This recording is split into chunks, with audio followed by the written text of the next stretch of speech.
Participez à notre grand jeu concours Les Brigades du Tigre pour gagner les saisons 1, 2, 3 et 4, soit 12 DVD de la série culte. N'attendez plus, téléphonez vite au 0892 69 46 36 ou envoyez Tigre au 6 16 17.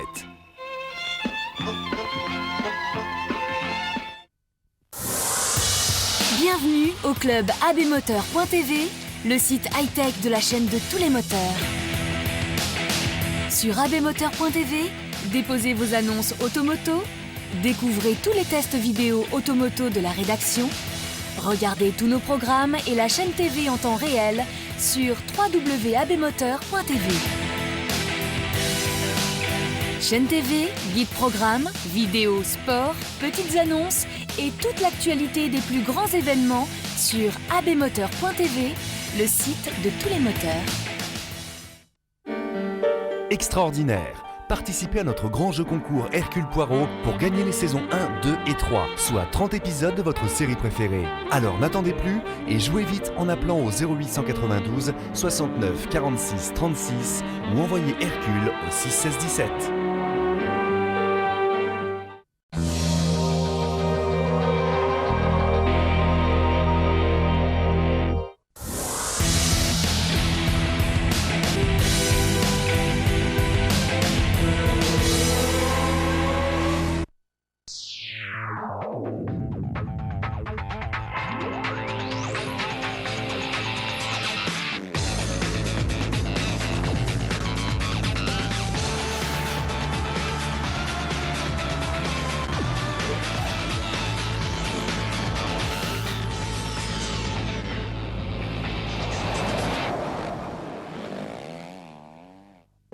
Salut à tous et bienvenue sur abmoteur pour suivre avec nous un résumé de la deuxième épreuve du championnat du monde de supermoto qui s'est déroulé en France sur le superbe tracé de Villars-sous-Écot, un circuit où l'on espère voir bien sûr les frères Charrère ici à l'image.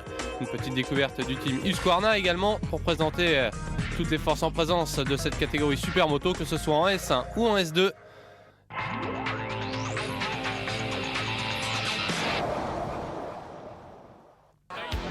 Avant toute chose, petite présentation de cette épreuve de Villars-sous-Écot avec également un petit résumé de ce qui s'est passé lors de l'épreuve d'ouverture en Italie il y a quelques semaines de cela, avec bien évidemment des Italiens aux avant-postes, mais surtout un vainqueur en catégorie S1. Il porte la plaque numéro 12, il s'appelle Bernd Heimer, il est allemand, il a dominé cette ouverture en catégorie S1. Satisfaction bien évidemment dans le team KTM avec les ambitions affichées par Bernd Heimer. En revanche, petite déception du côté de Gérald Delépine, le champion du monde en titre, qui était un peu moins en vue durant cette ouverture. Il a pas mal galéré avec les réglages de sa Husqvarna officielle. Du coup, pas mal de pilotes en ont profité, avec notamment Ivan Lazzarini. Marcel Goetz était également dans le coup. Mais c'est bel et bien Bernd Heimer qui s'est imposé dans les deux manches. Un doublé retentissant qui lui permet d'occuper les commandes de ce championnat.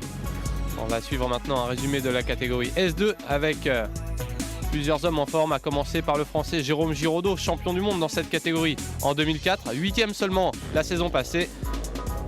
Jérôme Giraudot qui s'est imposé durant cette épreuve d'ouverture, mais il a dû batailler ferme face à son coéquipier Frédéric Bollet.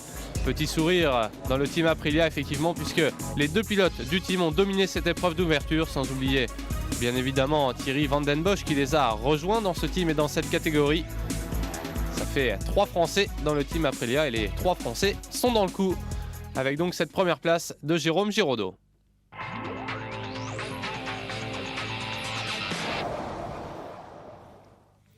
Direction maintenant la France et Villars-sous-Écot, dans un lieu bien évidemment mythique pour le motocross, avec notamment l'organisation en 1988 du motocross des nations. Depuis 5 ans, la ville de Villars-sous-Écot a fait construire une piste de supermoto tracée par un certain Gilles Salvador. Et puis il faut signaler également que la dernière fois que le supermoto s'était donné rendez-vous en France, c'était en 2003, donc un rendez-vous incontournable cette saison, cette deuxième épreuve de l'année à Villars-sous-Écot. C'est une manifestation formidable qui d'abord draine un public très nombreux, qui est organisé par des bénévoles. Comme d'habitude, les bénévoles ont mis tout en œuvre pour préparer parfaitement cette épreuve.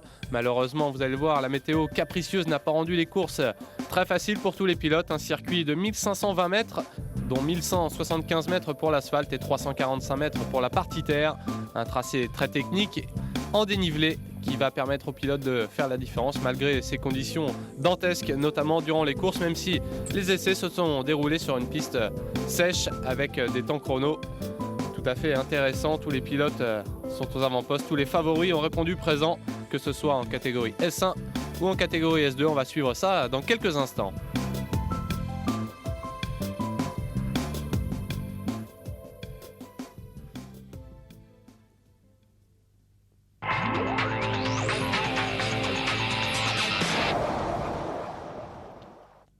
Avant toute chose, on va découvrir ce tracé de Villars-sous-Écot avec les deux frères Charrère qui occupent les avant-postes en catégorie S2 et qui sont sociétaires de ce motoclub. On commence avec la ligne droite de départ, premier virage à gauche, suivi d'un droite, on descend, même si sur la caméra on ne le voit pas trop. On enchaîne ensuite avec une grande courbe à gauche avant de remonter. Freinage délicat avant d'attaquer une épingle à droite, on redescend, virage en dévers très difficile à négocier. Virage ensuite à droite serré, petite réaccélération, nouveau freinage avec une épingle à gauche et on relance pour la partie la plus rapide de cette piste avec une longue ligne droite. Cette petite chicane, là aussi freinage très délicat. Nouveau virage assez serré à gauche, on remonte légèrement, courbe assez rapide sur la gauche. Virage très lent ensuite à droite avant d'entrer dans la partie terre avec tout d'abord une belle table. Petite bosse au freinage, deux trajectoires, on l'a vu, l'intérieur ici est privilégié par les frères Charrère, mais également l'extérieur.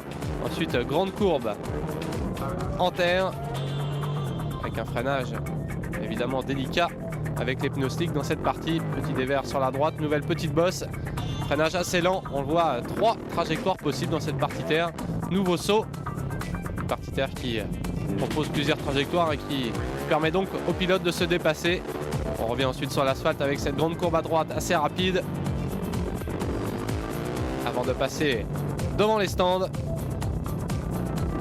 Nouveau virage à gauche et nous voici sur la ligne de départ. C'est un circuit vraiment unique de par son dénivelé. Il y a beaucoup de montées et de descentes, c'est ce qui fait sa particularité et son charme. À rouler, c'est vraiment très agréable et il dispose vraiment d'une très belle partie terre où il y a beaucoup de traces. Donc je pense qu'on aura droit à de très belles courses sur ce circuit. Mais bon, il y a beaucoup de pilotes rapides, donc ça va être difficile. Mais bon, c'est un circuit où il peut y avoir du dépassement, donc je pense qu'il y aura de belles courses et j'espère, parce que comme ça sera bien pour le public.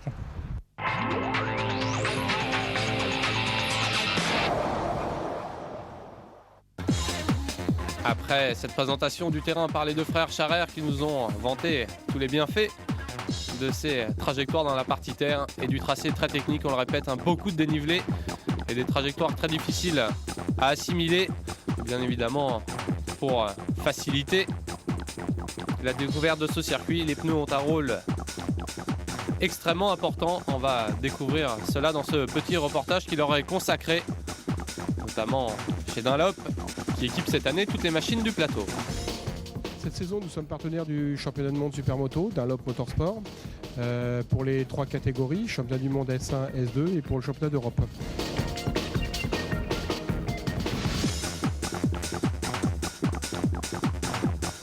Décision de la part de Ustream qui n'a pas fait l'unanimité dans le parcours évidemment, puisque quelques pilotes étaient sous contrat avec des marques concurrentes, qui vont donc maintenant devoir se familiariser avec les pneus Dunlop. En ce qui concerne les pneumatiques, les attributions sont de 10 pneus maximum par week-end pour le championnat du monde S1 et S2 et de 8 pneus pour le championnat d'Europe.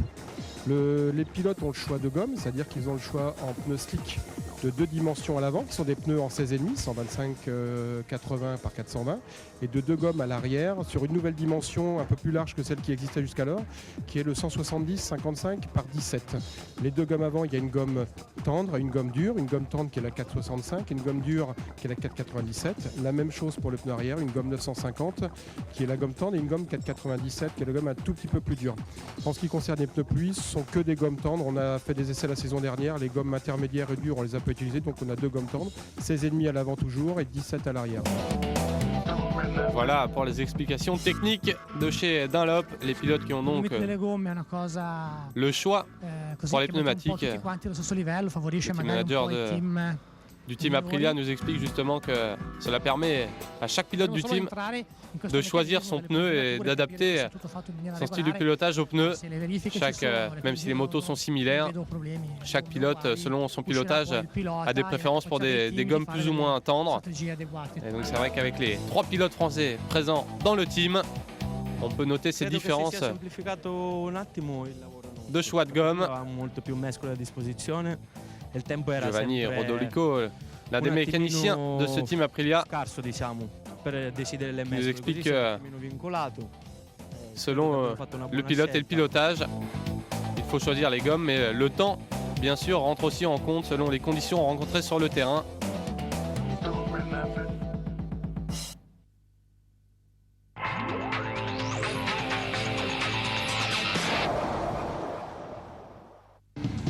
Petit reportage maintenant consacré à la suprématie française. Il faut bien dire que ce championnat du monde supermoto, les forces tricolores sont bien représentées avec pas mal de pilotes, notamment Aurélien Roland qu'on vient d'apercevoir, qui va effectuer une course vraiment surprenante du côté de Villars-sous-Écaux. On suivra ça dans quelques instants. On est ici avec Thierry Van Den Bosch, on a également aperçu Boris Chambon, Sylvain Bidard, Jérôme Giraudot, Frédéric Bollé.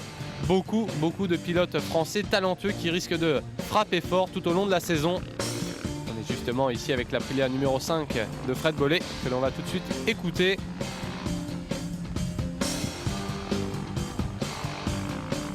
C'était une qualification très difficile. Je me suis bien battu. C'était important pour moi aujourd'hui de reprendre le dessus. Maintenant, c'est pas fini. Demain, il y a la Super Pole après le warm-up. Et puis, il y a surtout 2 manches qui sont bien plus importantes que des qualifications. On a pu voir à Castelletto où j'avais fait le meilleur temps, mais malheureusement en course, c'était pas pareil. Donc là maintenant, on va essayer de rééditer la qualification en course. Voilà. Frédéric Bollé qui devra se méfier de cet homme. Eddie Seal, lui aussi extrêmement rapide durant la séance qualificative. Et comme vous le savez certainement, on retrouvera les 4 pilotes les plus rapides de cette séance qualificative le lendemain pour un tour lancé. Ça s'appelle la Super Pole et ça définit la première ligne de départ. On retrouvera également Adrien Charard et son numéro 2 pour cette Super Pole. Et enfin le 4e homme capable de signer la pole position, il porte le numéro 101. Il s'appelle Thierry Van Den Bosch. Les 4 pilotes qui vont donc s'expliquer durant la Super Pole. Et c'est finalement Eddie Seal qui va signer la pole position avec un temps de 1:28.153. C'est un peu mieux que Thierry Van Den Bosch, 2e temps avec une 28.227. 3e place pour Adrien Charrer et la 4e pour Frédéric Bollé. Et puis en catégorie S1, les 4 pilotes les plus rapides sont Heimer, Lazzarini, Delépine et Gautz. Je me suis concentré pour faire le meilleur tour, le dernier tour avec les meilleurs pneus. Donc j'ai encore fait une petite faute dans la partie en terre. J'aurais pu aller un petit peu plus vite, mais bon, ce sera pour demain. Voilà, Gérald Delépine effectivement ira un peu plus vite lors de la Super Pole le lendemain puisque c'est lui qui va s'octroyer le meilleur temps, une 28.683 pour l'officiel Husqvarna. C'est un peu mieux que Marcel Goetz qui prend la 2e place. On retrouve ensuite Bernd Heimer, le leader du championnat, au 3e rang, juste devant Ivan Lazzarini ici avec son numéro 30.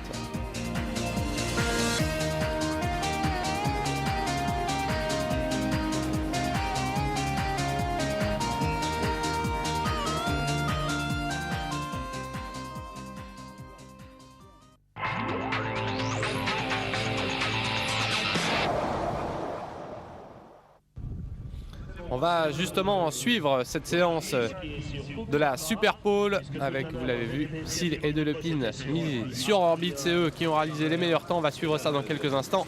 Thierry Van Den Bosch était extrêmement concentré. On le sait, le départ est primordial dans cette discipline du supermoto, d'autant plus ici à Villars-sous-Écaux sur une piste très technique où les dépassements sont plus que difficiles sur la partie asphalte. Même si on l'a vu, hein, la partie terre offre plusieurs trajectoires.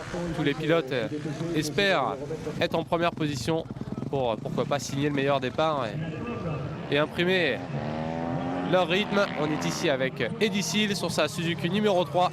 C'est parti pour le pilote belge qui va donc signer cette super pole.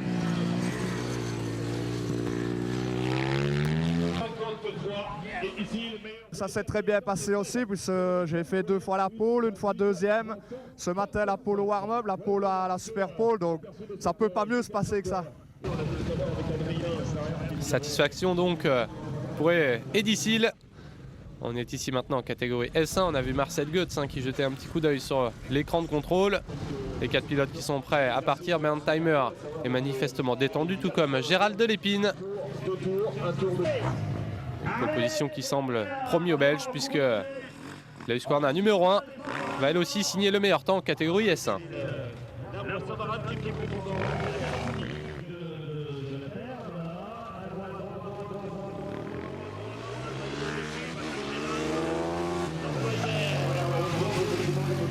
Je me sens bien, la moto va bien, j'aime bien le circuit, donc j'ai fait le maximum.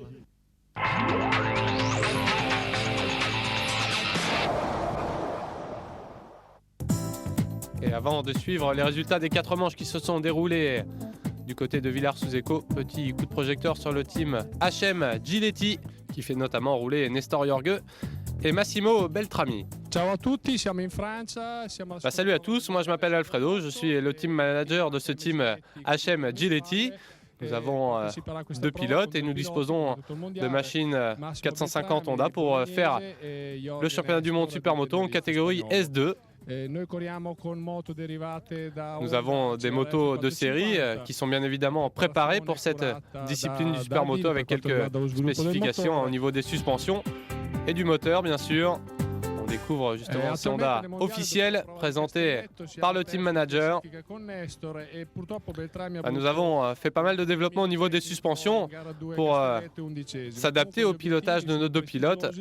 Il faut trouver le bon compromis entre la partie terre et le bitume avec des suspensions dures pour l'asphalte.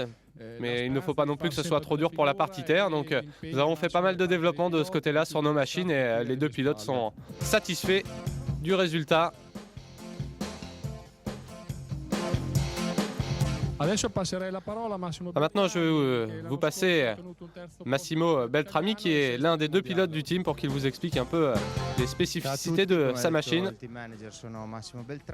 Salut à tous, comme Alfredo vient de le dire, je m'appelle Massimo Beltrami, je roule en catégorie S2. L'objectif pour moi cette année, c'est le titre mondial.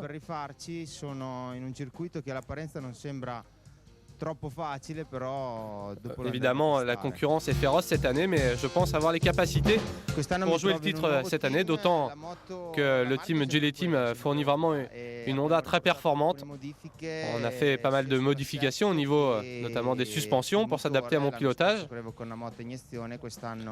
aussi au niveau du moteur pour gagner un peu de puissance, avec notamment une grosse préparation sur la culasse et sur le carburateur. Et puis ensuite, il y a pas mal d'ajustements au niveau du poste de pilotage pour s'adapter à mon style.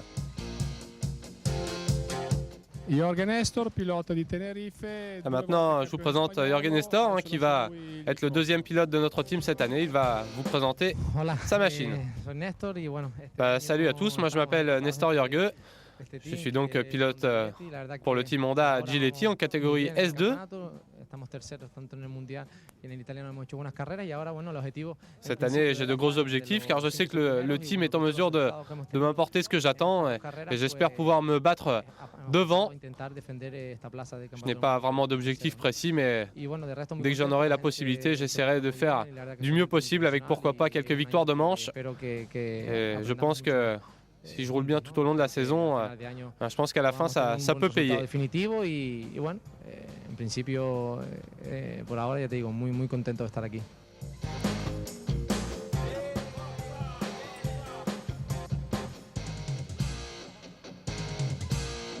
Voilà donc le team Honda HM Giletti.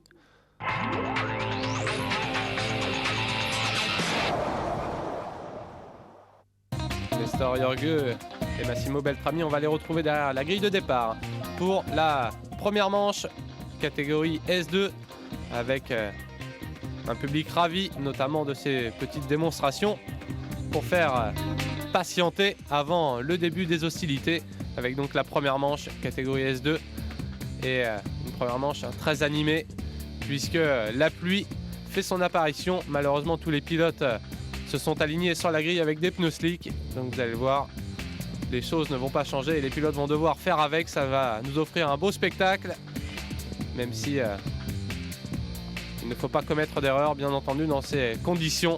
Une piste extrêmement glissante et des pneus pas du tout adaptés. On va suivre ça dans quelques instants. On découvre tout de suite la ligne de départ avec la super pole réalisée par Eddie Seale devant Van Den Bosch, Charrer, Frédéric Bollé, Bautier groupé des Français avec une superbe 5e place, on en parlait tout à l'heure, de Aurélien Rollin au guidon de sa Yamaha du team Les Deux Roues. Il faudra suivre également bien sûr les autres Français. On pense à Sylvain Bidard, Boris Chambon que l'on aperçoit ici avec sa plaque numéro 1. Boris Chambon qui a profité du petit intervalle entre la première et la deuxième épreuve pour changer de monture. Lui qui évoluait au sein du team Yamaha Evolution a quitté les Bleus pour rejoindre KTM avec un bon support de la part de l'Autriche. Il a rejoint le team italien Miglio Ratti. Et on découvre donc Boris Chambon sur la moto avec laquelle il a été champion du monde l'an dernier, même si ce n'est pas tout à fait le même soutien. On verra si Boris Chambon va pouvoir tirer profit de ce changement de machine. La pluie qui arrive sur cette piste de Villars-sous-Écot, on l'a dit, un départ vraiment primordial, d'autant plus dans ces conditions où les dépassements vont être très délicats, les pneus slick, la pluie. Réponse dans quelques instants avec tout d'abord le départ avec une superbe sortie de grille d'Adrien Charrer qui va tenter de s'infiltrer à l'intérieur sur Eddie Seale, mais c'est bien le Belge, auteur de la pole position, qui reste en tête. Adrien Charrer second, on retrouve ensuite Thierry Van Den Bosch. Aurélien Roland est très bien parti, lui qui s'est lancé de la deuxième grille. Allez, Eddie Seale et Adrien Charrer qui ne prennent pas de risque dans ce début de course. Thierry Van Den Bosch juste devant Aurélien Roland qui va se louper ici au freinage de la chicane. On l'a dit, les repères vont complètement évoluer au cours de cette manche. Les pneus qui ne sont pas du tout adaptés et qui vont donc apporter leur lot de surprises tout au long de la manche. Aurélien Roland a repris la bonne trajectoire et devant, ça continue de s'expliquer entre Eddie Seale et Adrien Charrer qui sur ces terres aimerait bien s'imposer, remonter un peu au classement général. Trajectoire similaire dans la partie terre et pour le moment pas d'ouverture pour l'Husqvarna numéro 2. Eddie Seale à l'expérience contient les assauts du jeune pilote tricolore. Et on le voit, hein, ça devient de plus en plus délicat pour tous ces pilotes. Boris Chambon est bien remonté, il est maintenant au contact de Thierry Van Den Bosch. Et si les pneus ne sont pas adaptés, évidemment les réglages sont aussi différents logiquement sur la pluie. Et tous les pilotes qui n'ont pas eu le temps d'adapter leur machine à ces conditions, qui font donc avec les moyens du bord, mais pour le moment ça se passe bien pour les Français avec cette attaque de Boris Chambon qui profite d'une petite erreur au freinage de Thierry Van Den Bosch pour s'infiltrer. Belle remontée également de Frédéric Bollé, que l'on voit en glissade ici, décidément au même endroit que Aurélien Roland tout à l'heure. Une partie extrêmement délicate de cette piste. On revient sur la bagarre devant avec Eddie Seale et l'attaque d'Adrien Charrer. Il se porte à la hauteur du pilote belge ici au freinage dans la partie terre. Ça ne passe toujours pas, mais Eddie Seale qui va commettre une petite erreur. Et Adrien Charrer qui en profite parfaitement. Regardez les glisses incroyables sur la partie terre, aucune adhérence. Et ça n'empêche pas Adrien Charrer de s'imposer dans cette première manche devant Eddie Seale. Aurélien Roland s'est parfaitement repris après son erreur. Il décroche la 3e place devant Boris Chambon, Thierry Van Den Bosch, Thomas Charrer, Sylvain Bidard, Frédéric Bollé. Beaucoup de Français, on l'a vu tout à l'heure lors du petit reportage qui leur était consacré. À noter également la 12e place de Jérôme Giraudot. Nestor Jorge qu'on a suivi tout à l'heure lors du reportage consacré à son team prend les points de la 17e place. C'est des conditions qu'on n'a vraiment pas l'habitude de rouler sur le mouillé avec des pneus slick, mais bon, pour moi c'est très bien passé. Je gagne la manche, j'ai essayé de prendre le moins de risques possible et essayer de garder toujours les roues en ligne. Et je pense que c'est ce qu'il fallait faire puisque ça a payé. Donc je suis vraiment très heureux de gagner ici devant mon public, c'est mon club. Je gagne la première manche, je vais essayer de rééditer ça en deuxième. Voilà les mots du vainqueur que l'on revoit ici après son beau dépassement et cette belle victoire.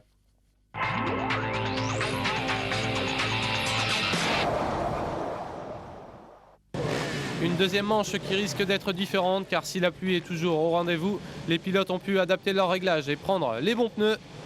On est ici avec un petit problème pour Davide Gozzini avec l'Husqvarna numéro 11 malheureusement qui ne va pas prendre le départ. Tout à l'heure c'est Eddie Seal qui avait viré en tête mais cette fois-ci ça semble bien parti pour Thierry Van Den Bosch à l'intérieur qui a poussé un peu Eddie Seal. Du coup Adrien Charrer en a profité, petit accrochage derrière. Les pilotes qui vont pouvoir repartir et devant explication entre Adrien Charrer qui a donc profité du premier virage pour prendre les commandes tout de suite de cette seconde manche. Thierry Van Den Bosch est là lui aussi. Nestor Jorge est mieux parti, il occupe la 3e place et malheureusement premier coup de théâtre dans cette seconde manche avec la chute de Boris Chambon qui va repartir bon dernier. Le champion du monde en titre qui va ensuite nous gratifier d'une superbe remontée. On était ici en bagarre avec Sylvain Bidard et Aurélien Roland. Et devant, toujours le début de course parfait d'Adrien Charrer qui résiste à Thierry Van Den Bosch. Adrien Charrer qui aimerait bien signer le doublé ici. Et en cas de deuxième victoire, il y aurait peut-être un bon coup à jouer pour lui puisque c'est pour le moment assez serré au classement provisoire et d'ici il est un peu plus loin. Et Adrien Charrer qui pour le moment fait la différence. Thierry Van Den Bosch n'est pas en mesure de l'attaquer. Aurélien Roland en revanche remonte petit à petit sur Nestor Jorge. Lui qui avait terminé 3e de la première manche, il aimerait bien pourquoi pas remonter sur le podium en seconde manche. Il réalise en tout cas une superbe épreuve chez lui en France. De quoi se faire remarquer pour les courses à venir.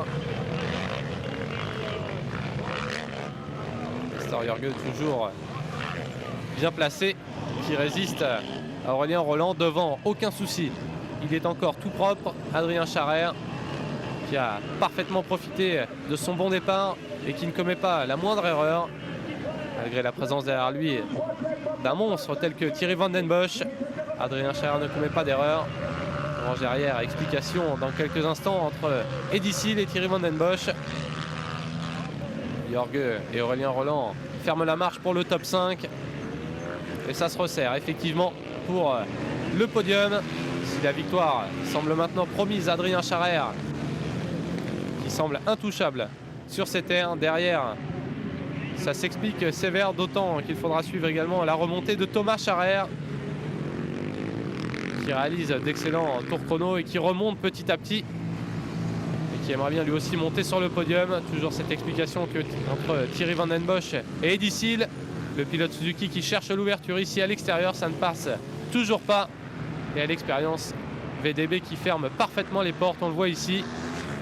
Eddie Seal qui tente d'écarter pour ressortir avec plus de vitesse, pourquoi pas ici dans la ligne droite. Mais l'Aprilia officielle reste devant, des temps similaires, même si Eddie Seal a été beaucoup plus rapide durant le 3e tour et le 4e, quasiment 2 secondes de mieux pour le pilote Suzuki qui ne trouve toujours pas l'ouverture. Du coup derrière ça remonte avec Nestor Jorge, toujours là Aurélien Roland. On est en bagarre pour le podium avec ces 4 pilotes. Les dépassements bien évidemment rendus extrêmement difficiles dans ces conditions. Et toujours aucun souci pour Adrien Charrer, maintenant suivi comme son ombre par son frère Thomas qui occupe la 2e place. Thomas Charrer, auteur d'une superbe remontée qui a débordé tout le monde pour finalement occuper une belle 2e place derrière son frère. 4 secondes 6 d'écart entre les deux frères et une victoire qui tend les bras désormais à Adrien Charrer, qui va faire une excellente opération au championnat puisqu'il va tout simplement reprendre les commandes de ce championnat du monde catégorie S2.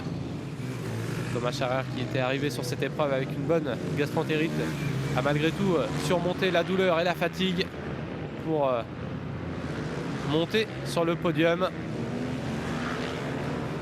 Madame sera tout ça avec beaucoup d'attention, elle qui coach parfaitement Adrien et Thomas Charrer.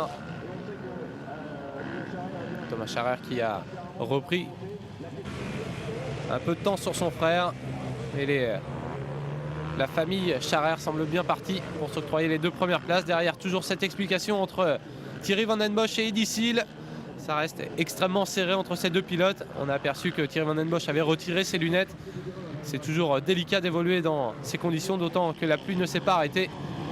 Une vision forcément amoindrie pour Thierry Van Den Bosch, qui pour le moment résiste toujours à Eddy Seal, qui, si les choses restaient ainsi, décrocherait la 3e marche du podium derrière Adrien et Thomas Scharrer.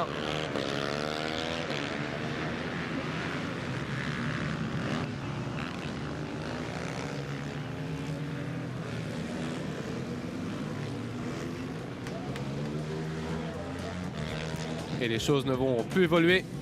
Adrien Scharrer attend un peu son frère sur la ligne d'arrivée et les 2 pilotes Husqvarna qui passent la ligne d'arrivée en vainqueur. Adrien devant son frère Thomas et la 3e place pour Thierry Van Den Bosch qui résistera donc jusqu'au bout à Eddy Seal. 5e place pour Nestor Jorge devant Aurélien Roland, 6e qui réalise un joli score aujourd'hui. Seulement la 10e place pour Jérôme Giraudot. Belle remontée de Boris Chambon qui après sa chute est remonté en 11e position.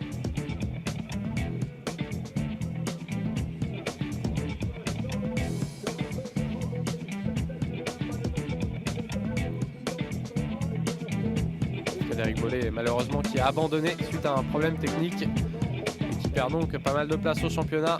Petit coup de projecteur sur ce Grand Prix de France avec la première place pour Adrien Scharrer devant Eddy Seal, Thomas Scharrer qui monte sur la 3e marche du podium devant Thierry Van Den Bosch, Aurélien Roland en superbe 5e devant Boris Chambon, Sylvain Bidard. Jérôme Giraudot prend la 10e place, Frédéric Bollé seulement 15e.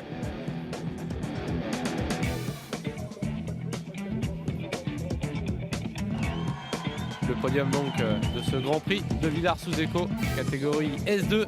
La victoire d'Adrien Scharrer, tout sourire sur la plus haute marche du podium, entouré d'Eddy Seal et de Thomas Scharrer. Les Husqvarna Boys n'ont pas raté leur Grand Prix national chez eux à Villars-sous-Écaux.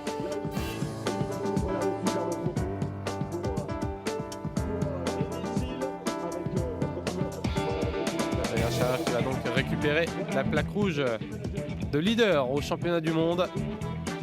Gros coup réalisé par la famille Scharrer. Ils l'avaient annoncé. Rendez-vous du côté de Villars-sous-Écaux. Ils ont tenu promesse en réalisant un superbe week-end. La plaque rouge de leader, elle est désormais aux mains d'Adrien Scharrer, que l'on écoute tout de suite au micro. Oui, je suis vraiment le plus heureux des hommes aujourd'hui. C'est le Grand Prix de France, je gagne les 2 manches, je prends la plaque rouge. Je vois pas ce que j'aurais pu espérer de mieux et pour ça je veux vraiment remercier toute l'équipe qui m'a beaucoup aidé, en particulier David Garcia et mon mécano. Donc voilà, je suis vraiment très heureux aujourd'hui et j'espère que ça va continuer ainsi. Adrien Scharrer qui mène désormais le championnat avec 78 points, c'est 7 de mieux que Thierry Van Den Bosch qui est déjà second. Attention à VDB au fil de la saison, Eddy Seal sur la 3e marche du podium. On retrouve ensuite Giraudot, Jorge, Bollé, Thomas Scharrer 7e devant Sylvain Bidard, Boris Chambon, Balducci 10e devant Pignotti, Rispoli, Aurélien Roland qui pointe désormais à la 13e position devant Beltrami et Verde Rosa. Voici pour le top 15 de cette catégorie S2. Le classement des constructeurs, Aprilia devant Husqvarna, Suzuki, Honda, Yamaha, KTM et TM. C'est assez serré, seulement 2 épreuves de couru et déjà 2 vainqueurs différents.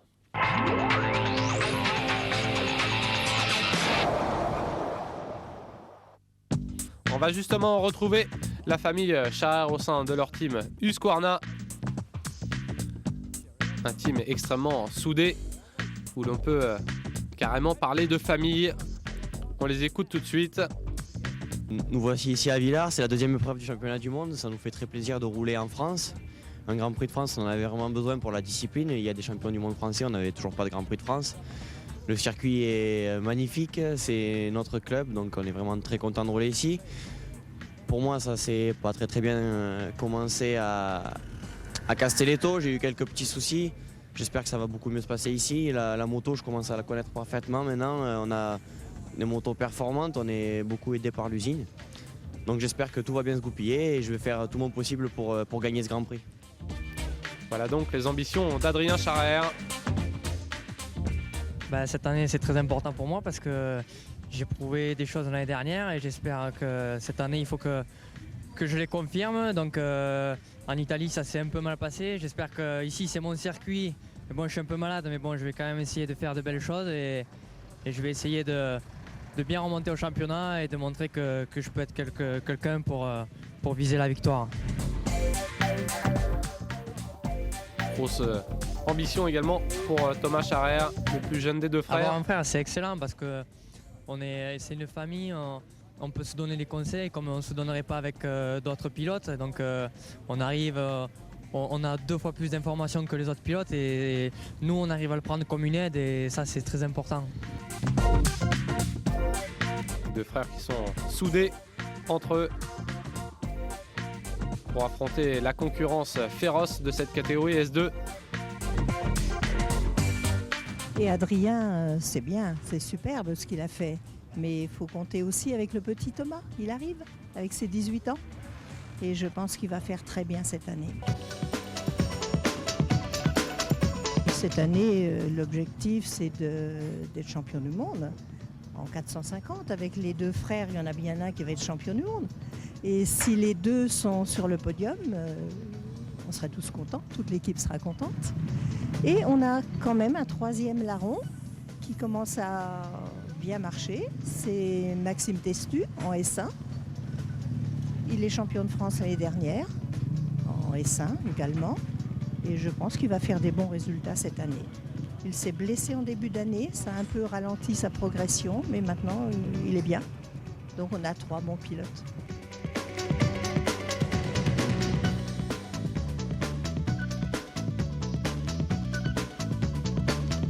Oui, bonjour. Donc, entre la moto d'Adrien et celle de Thomas, il n'y a aucune différence, c'est exactement les mêmes. Il y a juste une petite différence au niveau du frein avant. Donc, Thomas, il a une pince radiale et Adrien, il a opté pour une pince additionnelle. Autrement, au niveau partie cycle, au niveau des suspensions, ça, c'est les mêmes settings.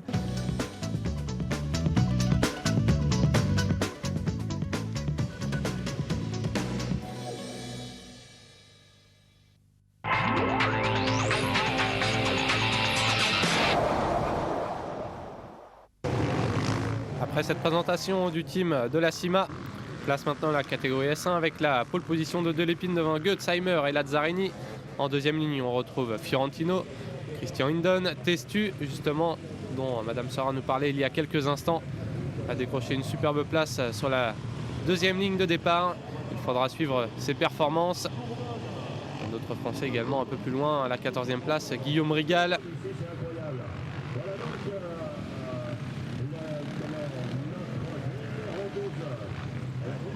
Catégorie S1 dominée pour le moment par Berntheimer qui a réalisé le doublé du côté de l'Italie.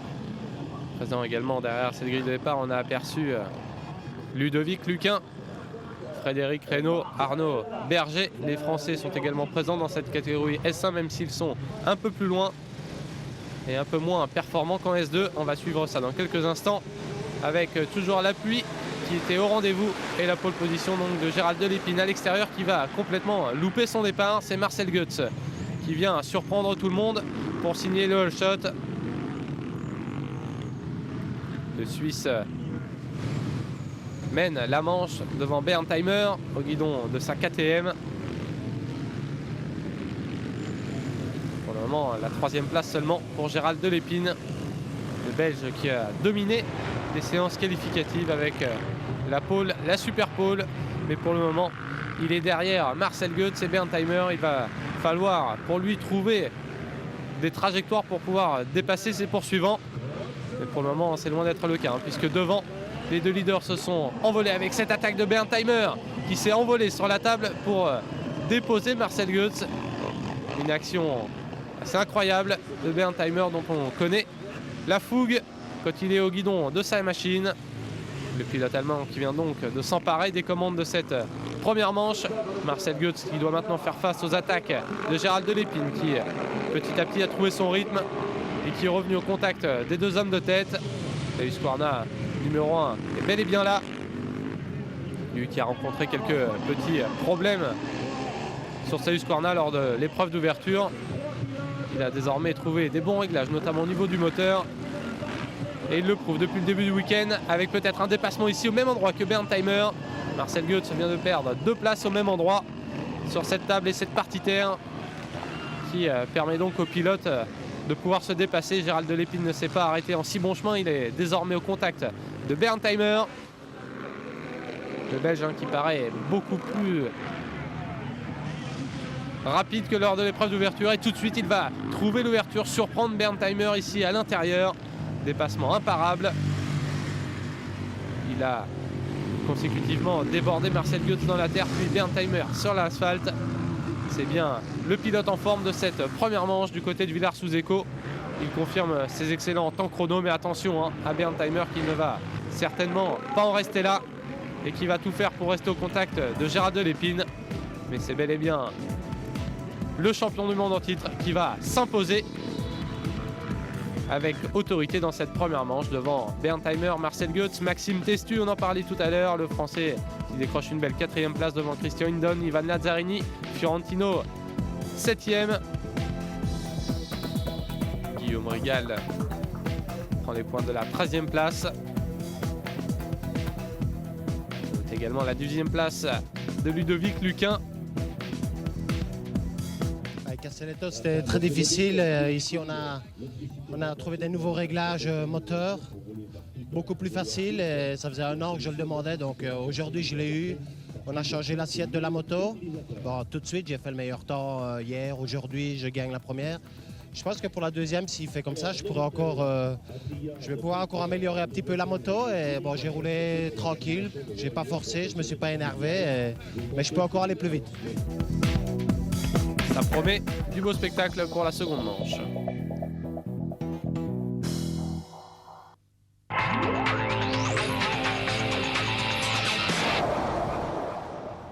Et justement, on va retrouver Gérald Delépine au départ de cette seconde manche. Placé à l'extérieur. Tout à l'heure, il était parti en 3e position. Cette fois, ça va être un peu mieux avec la seconde place. Mais comme tout à l'heure, c'est Marcel Goetz qui va signer le all shot. Le pilote KTM qui va cette fois-ci tenter de résister encore un peu plus à Gérald Delépine, lui qui monte en pression dans cette catégorie S1. En revanche, le premier coup de théâtre de cette seconde manche catégorie S1, on vient de le voir, c'est l'erreur de Berntheimer qui s'est complètement loupé. Du coup, il est englué au milieu du paquet.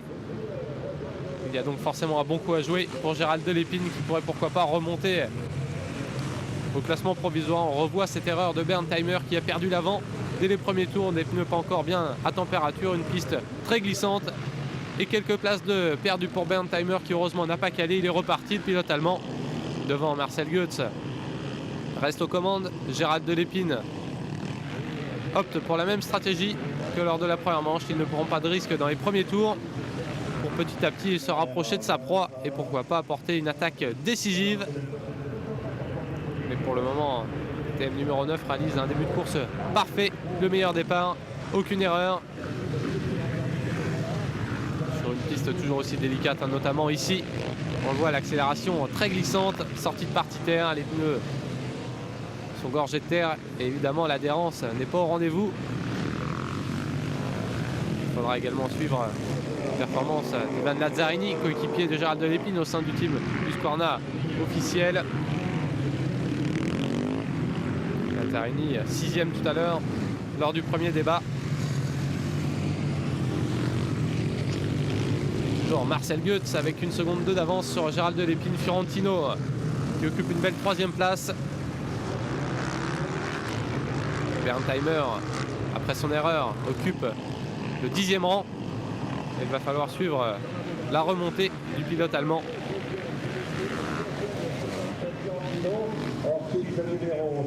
Et Fiorentino en bagarre pour la dernière marche du podium avec Christian Hindon, 4e. Au guidon de l'Aprilia officiel, coéquipier des 3 Français qui sont engagés en catégorie S2. Volé Giraudot et Van den Bosch. Christian Hindon a pour sa part la tâche de développer l'Aprilia officielle en catégorie S1 et ça se place plutôt pas mal pour le moment, avec pourquoi pas un podium en ligne de mire. 3e marche du podium pour le moment détenue par Frédéric Fiorentino, mais ça va passer pour l'Aprilia numéro 6 désormais 3e derrière Delépine et Marcel Goetz, toujours, qui après 4 tours dispose d'une marge de 2 secondes 2 d'avance sur cet homme, Gérald Delépine.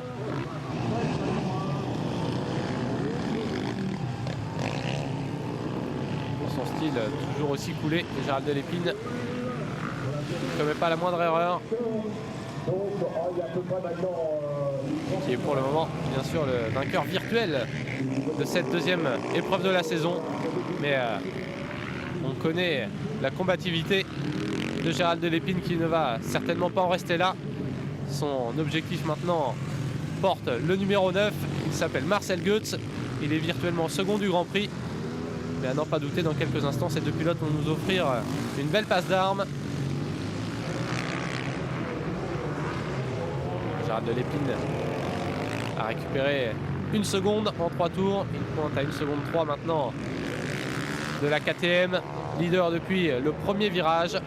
Berntheimer est revenu déjà en 7e position, mais à plus de 20 secondes de cet homme. Mauvaise opération pour le pilote KTM qui va perdre pas mal de points au championnat. Lui qui avait dominé l'ouverture, cette fois-ci c'est plus compliqué pour Berntheimer. 7e de cette seconde manche. Second tout à l'heure, battu à la régulière par Gérald Delépine. Le champion du monde en titre monte en pression dans ce championnat. Il l'a dit tout à l'heure sur le podium, il a trouvé des bons réglages sur sa Husqvarna officielle. Il est dorénavant en parfaite harmonie avec sa machine. Et il est d'ores et déjà revenu au contact de Marcel Goetz qui vient de commettre une erreur ici. Du coup, Gérald Delépine avec pas mal d'opportunisme profite de cette situation pour s'emparer des commandes de cette manche. Désormais, plus rien ne pourra empêcher le Belge de filer vers un superbe doublé. De victoire retentissante qui le relance parfaitement au championnat et qui annonce la couleur pour les prochaines épreuves. Même si Marcel Goetz reste au contact, il ne pourra plus reprendre les commandes de cette seconde manche. Gérald Delépine qui jette un petit coup d'œil derrière. La différence est faite à l'entame du dernier tour. Et Gérald Delépine qui va donc remporter cette seconde épreuve de la saison à Villars-sous-Écot avec un doublé imparable. Lui qui avait réalisé la super pole malgré 2 départs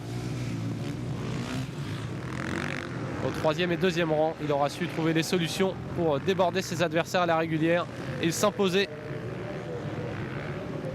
Superbe prestation du champion du monde en titre.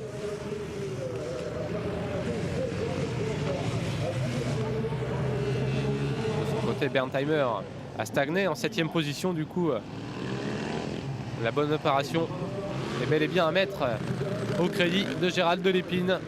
Impérial sous la pluie. Il aura été sur le sec durant les qualifications du samedi.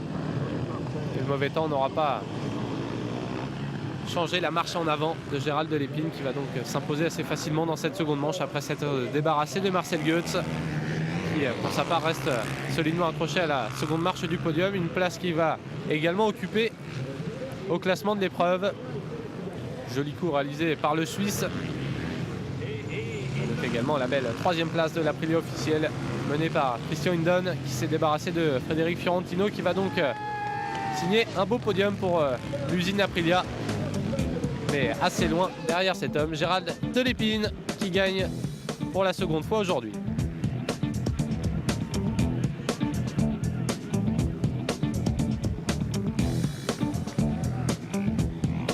Résultat de cette seconde manche, Delépine s'impose devant Goetz, Hindon, Fiorentino, Lazzarini, Testu, 6e. Après sa belle 4e place tout à l'heure, Berntheimer, le leader du championnat, est 7e. Guillaume Rigal, cette fois à 14e.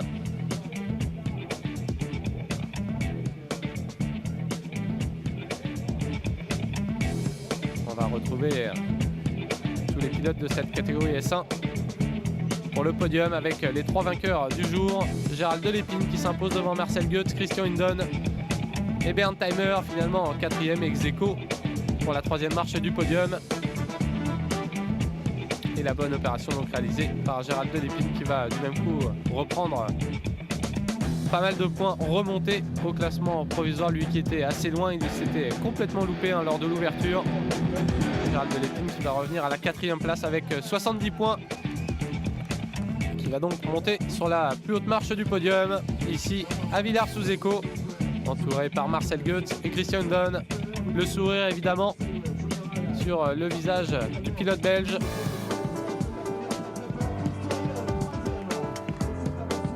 Gérald Delépine que l'on va retrouver au micro dans quelques instants pour nous donner ses impressions. Évidemment satisfait de son week-end français.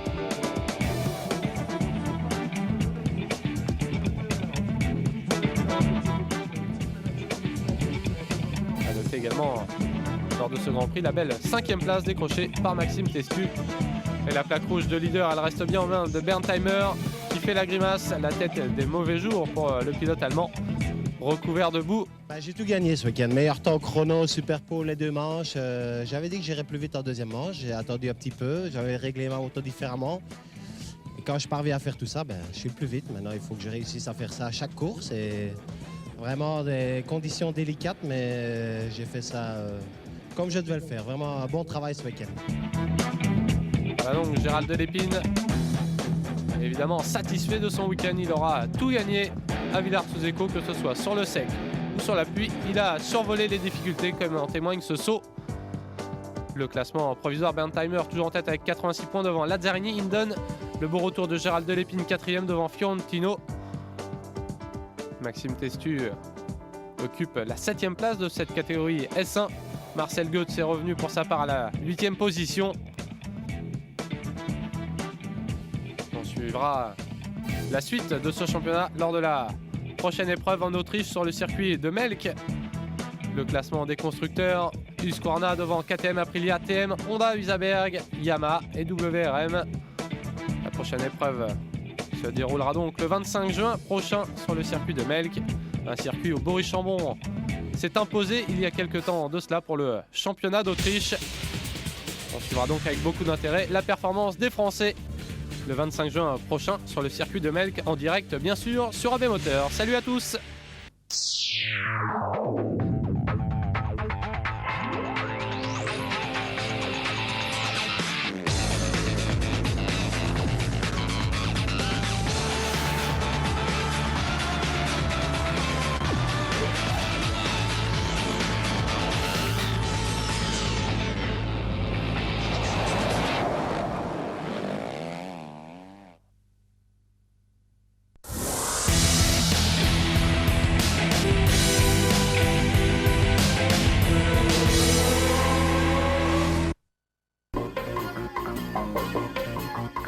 Verrouillez votre objectif.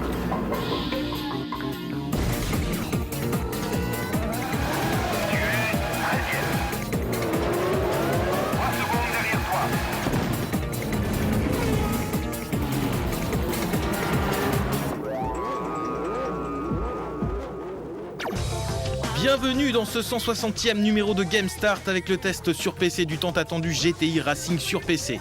Et vous allez voir que ce n'était pas exactement ce à quoi on s'attendait. Ensuite, côté avant-première, nous découvrirons les images de Mad Track et l'on finira par un avant-goût de Burnout Revenge sur Xbox 360.